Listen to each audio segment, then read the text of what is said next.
Shalom Assemblée. Que Dieu soit loué pour ce moment qu'il nous accorde dans sa présence.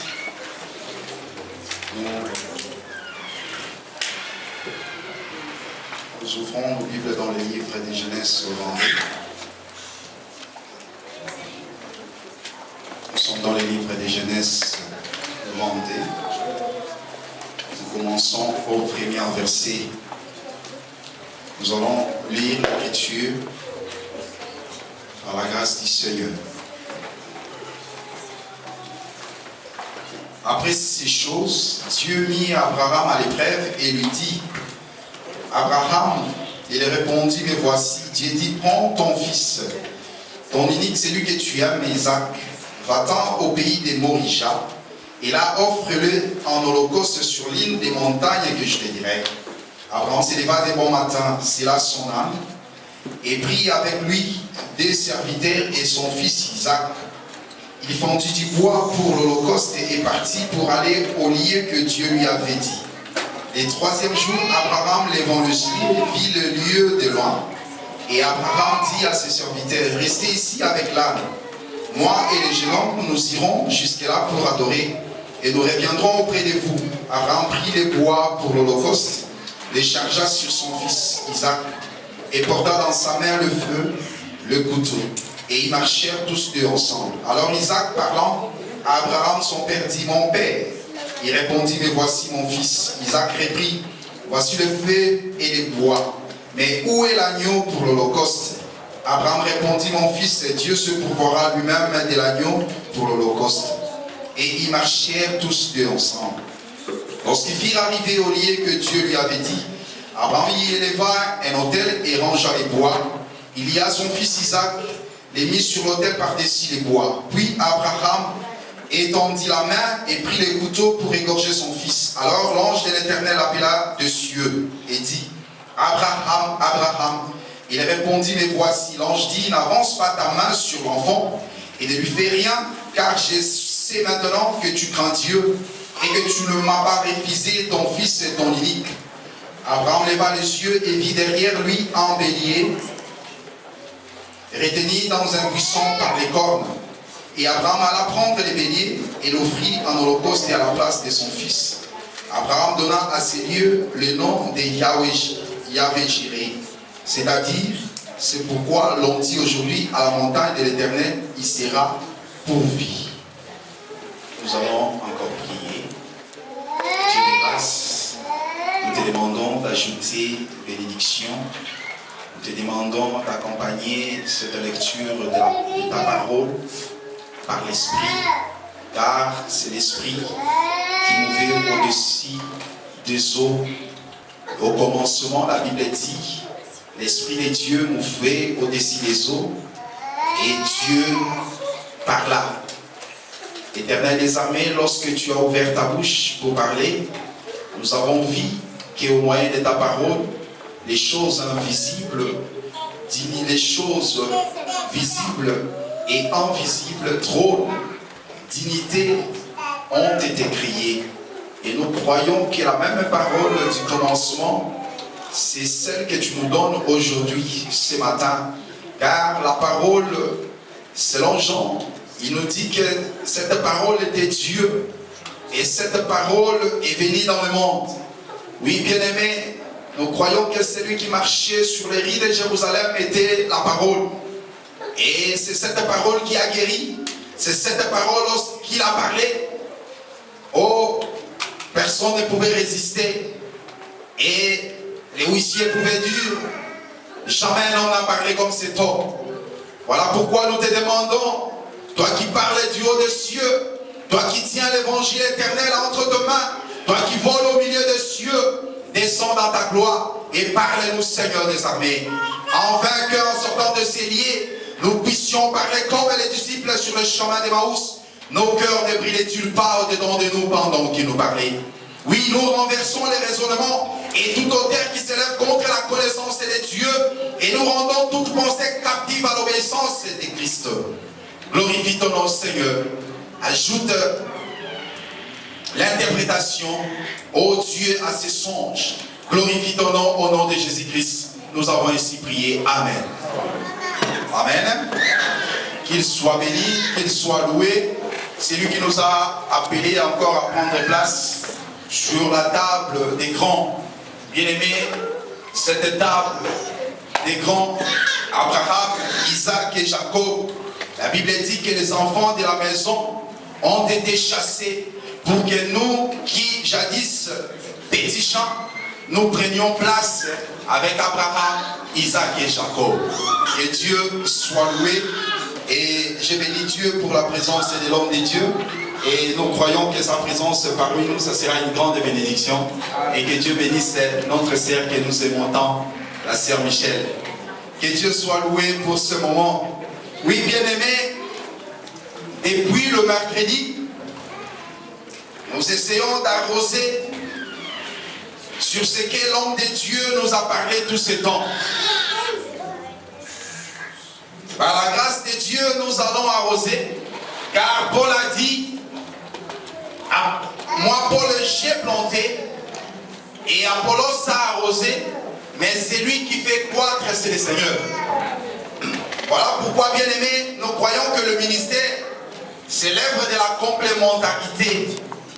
Et nous croyons que lorsqu'un ministre s'élève et parle, et ceux qui sont sur le banc sont arrosés, car l'Éternel donne la sémence aux semeurs. Qu'il soit béni celui qui va nous parler, car nous croyons que, bien aimé, c'est lui qui parle, ce n'est pas un homme, mais c'est Dieu là résolu depuis le temps de Moïse de parler qu'à travers les hommes, car les enfants d'Israël n'ont pas pu supporter d'attendre celui qui criait. Oui, bien aimé, les tonnerres, les tremblements, toutes ces choses étaient épouvantables devant le peuple d'Israël.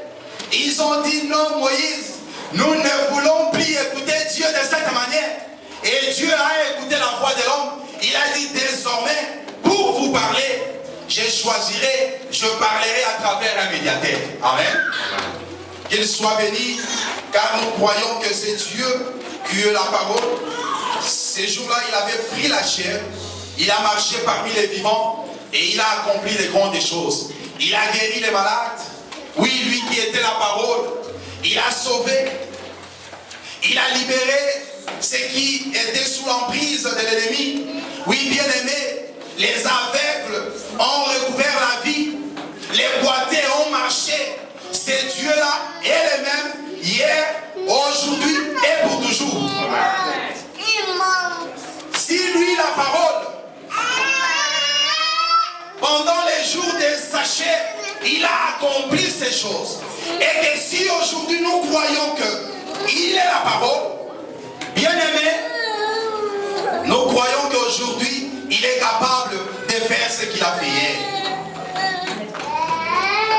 Si la parole hier pouvait guérir les malades physiquement, si la parole hier pouvait libérer celui qui était sous l'emprise de l'ennemi, si la parole pouvait donner les yeux à celui qui était avec, nous croyons que cette parole est capable aujourd'hui, que cette parole est capable ce matin de nous guérir, de nous libérer.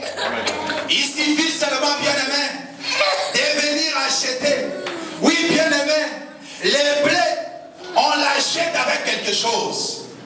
Les blés, bien aimé, lorsque tu t'approches pour acheter les blés, il faut avoir les monnaies. L'argent que nous avons pour acheter les blés, c'est la foi.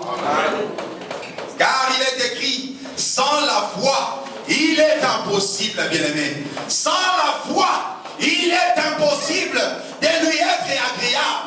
Que ceux qui s'approchent de ces dieux-là doivent premièrement croire. Que ceux qui s'approchent d'Élohim doivent premièrement croire qu'il est Elohim. Mais comment tu vas croire qu'il est Elohim l'explication d'Élohim. Comment tu vas croire qu'il est Jéhovah Jireh si tu n'as pas l'explication de Jéhovah Jireh?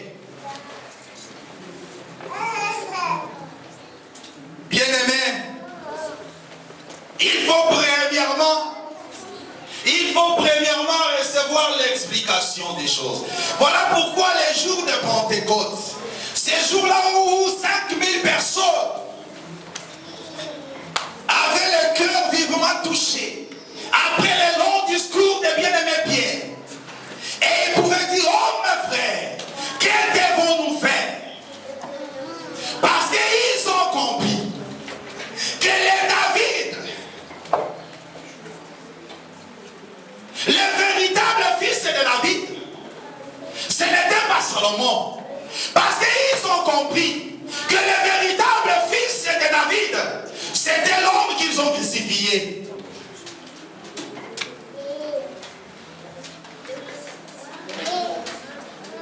Parce qu'ils ont compris l'homme dont la promesse a été faite de ne pas laisser son corps voir la corruption. Il ne s'agit pas de David charnel, mais il s'agissait du véritable David, que Dieu ne pouvait pas laisser son corps voir la corruption. Lorsqu'ils ont compris, la Bible dit qu'ils avaient le cœur vivement touché. Et ils ont reçu le Saint-Esprit, les saluts pour les âmes. Amen. Amen. Ici aussi, bien-aimés, dans Genèse 22, nous voyons Abraham. Abraham qui va sortir par l'ordre de l'Éternel. Dieu dit à Abraham: sors de ta maison. Et Abraham va effectuer un voyage dans le temps. Mais ce voyage dans le temps, Abraham l'effectue le matin. Ce voyage dans le temps, Abraham commence le matin. La Bible dit le matin, Abraham rassemble les outils. Oh, comme cela émerveillé. J'adore ça. Car Dieu ne fait rien au hasard. Dieu ne place rien au hasard. Nous croyons que tout ce que Dieu a fait, tout ce que Dieu a mentionné, bien aimé, mérite une interprétation. C'est l'homme qui t'adore. La Bible dit que Pierre a dit ces jours-là devant Athènes. Il a dit: les hommes ont toujours cherché Dieu dans le temps. En tâtonnant, croit que ce Dieu-là n'était pas loin des hommes. Voilà. C'est l'homme qui t'attend. Mais Dieu, il connaît la fin dès le commencement. Voilà pourquoi il est parfait.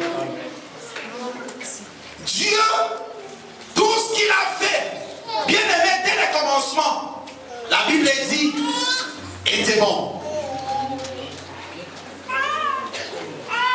Pourquoi Abraham devait prendre avec lui seulement des serviteurs? Ah. Un âne, lui-même Abraham, Isaac et son fils, plus le bois et le feu.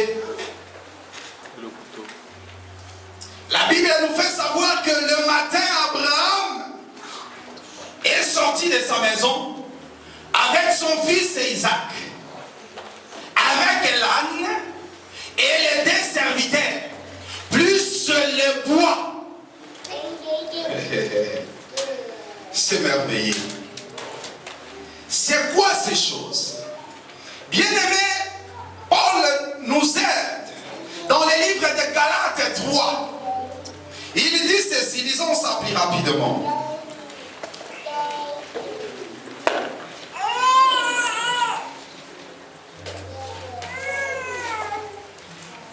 Que nous dit Galates 3 au verset 16. Galates 3, 16. Or les promesses ont été faites à Abraham et à sa descendance. Il n'est pas dit et aux descendances comme s'il s'agissait de plusieurs, mais comme il s'agit d'une seule. Et à ta descendance, c'est-à-dire à Christ. Amen. Ici, nous comprenons que les promesses faites à Abraham, la Bible nous fait savoir que c'était Abraham et sa descendance. Abraham et sa postérité. Il n'est pas question de ses postérités, ses descendances, mais il s'agit d'une seule postérité. Or, si nous lisons dans les livres de Genèse, lorsque Dieu a fait la promesse à Abraham de lui donner le fils, selon Genèse, nous voyons le fils que Dieu a donné à Abraham, c'était Isaac. Mais ici, le bien-aimé Paul, il dit, cette descendance, cette postérité, ce n'était pas Isaac. Amen. Cette descendance, cette postérité, c'était Jésus-Christ. Mais dans l'ombre, celui qui a joué le rôle de Jésus-Christ dans l'ombre, c'était Isaac.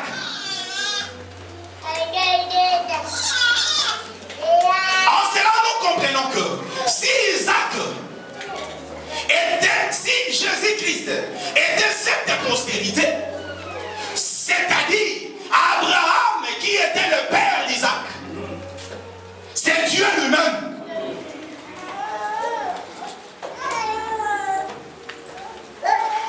Donc, ici nous comprenons que Abraham dont il est question, c'est Dieu lui-même. Car ces jours-là, Jésus-Christ est devant la foule, devant le fils d'Abraham, selon la chair. Il a dit, écoutez, Abraham, celui que vous appelez votre père, a vu mon jour et il a tressailli de joie. Ils étaient scandalisés.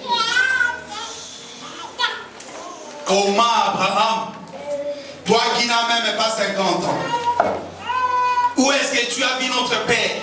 Comment notre père a vu ton jour? C'était la folie.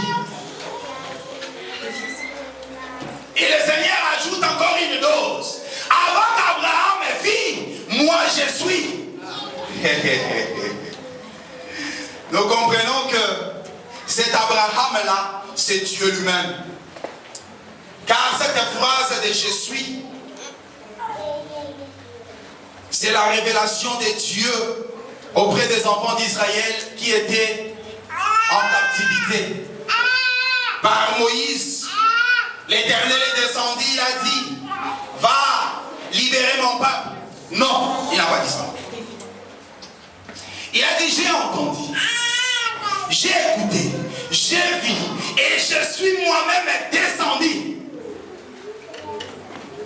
Mais comme ce Dieu, avant d'accomplir quelque chose, il a toujours besoin d'un costume.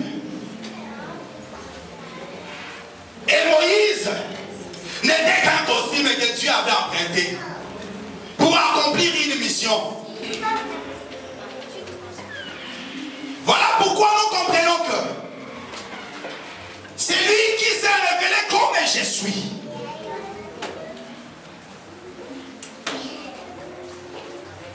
C'était Dieu lui-même. Et Abraham ici, qui sort le matin pour effectuer un voyage, nous comprenons que c'est Dieu lui-même. Mais le matin, quelle est la pensée de Dieu? Quelle est la révélation, le mystère qui est caché dans le matin? Jérémie.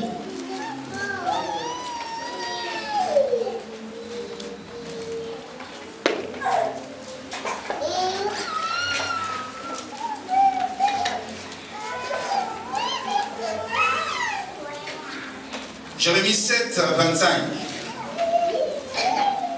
Depuis le jour où vos pères sont sortis du pays d'Égypte, jusqu'à ces jours, je vous ai envoyé tous mes serviteurs, les prophètes. Je les ai envoyés chaque jour, dès le matin. Amen. Donc, nous comprenons que les matins, Dieu commence une marche avec un peuple.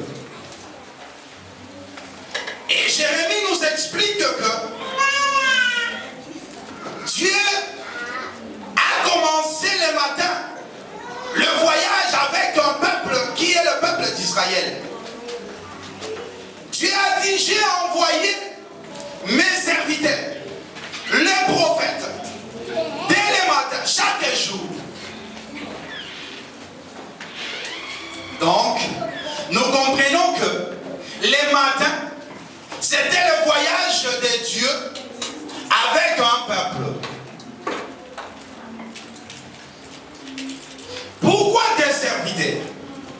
Ce sont des choses qu'on a parlé le mercredi. Ici, c'est juste pour que tout le monde puisse nous suivre. Pourquoi des serviteurs? Pourquoi pas 3? Pourquoi pas 4? Pourquoi pas 1? Mais la Bible nous parle de des serviteurs. Jérémie nous dit que j'ai envoyé mes serviteurs, les prophètes, dès le matin. Ici, Abraham qui sort le matin, il sort avec des serviteurs. Ah, nous comprenons que les deux serviteurs qui devaient accompagner les voyages d'Abraham, c'était Élie et Moïse. Amen.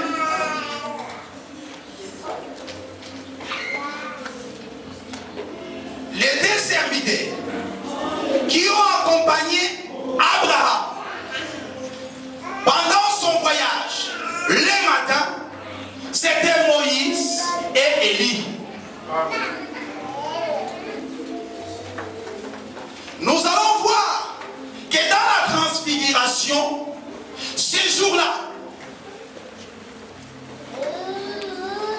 dans Matthieu 17, la Bible dit que Jésus-Christ a pris des serviteurs, 3 serviteurs plutôt, Jean-Jacques et Pierre.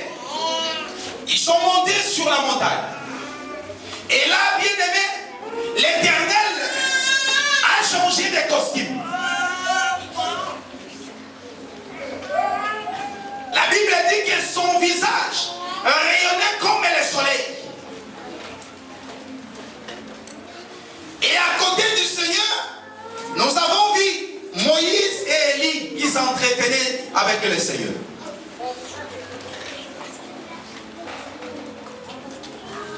Pierre a dit, Seigneur, faisons 3 tentes. Lorsque Dieu a entendu cette parole, qu'on fasse ces 3 tentes, le Seigneur a dit non, il ne s'agit pas de 3 tentes. Directement, Élie et Moïse étaient enveloppés de nuées.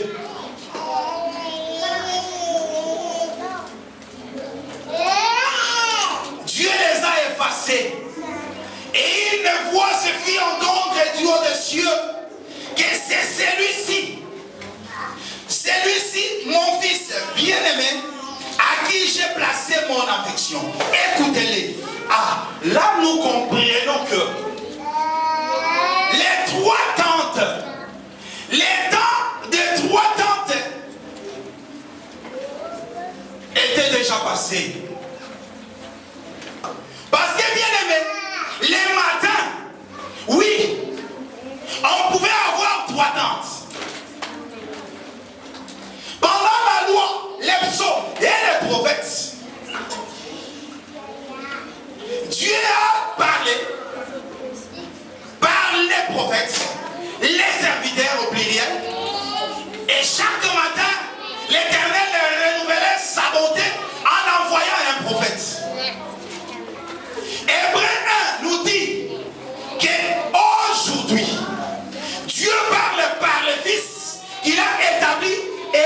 héritier de toutes les choses. Amen. Nous comprenons qu'il y a des temps. Il y a eu un temps où Dieu a parlé, Dieu a marché avec les serviteurs au pluriel, plusieurs serviteurs.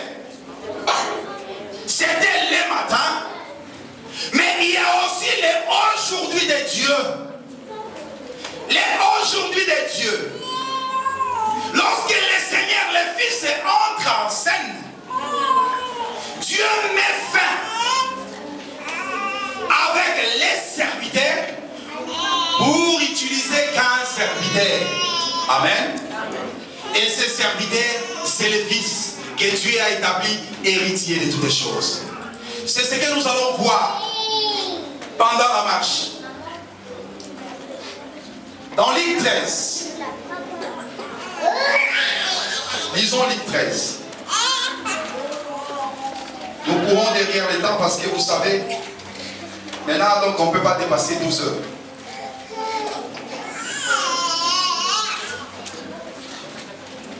Luc 13, verset 31. La Bible dit ceci. Ce même jour, quelques pharisiens vinrent lui dire, va-t'en, pars d'ici, car Hérode veut te tuer. Il leur répondit, allez, et dit à Séréna, voici, je chasse les démons et je fais des guérisons aujourd'hui.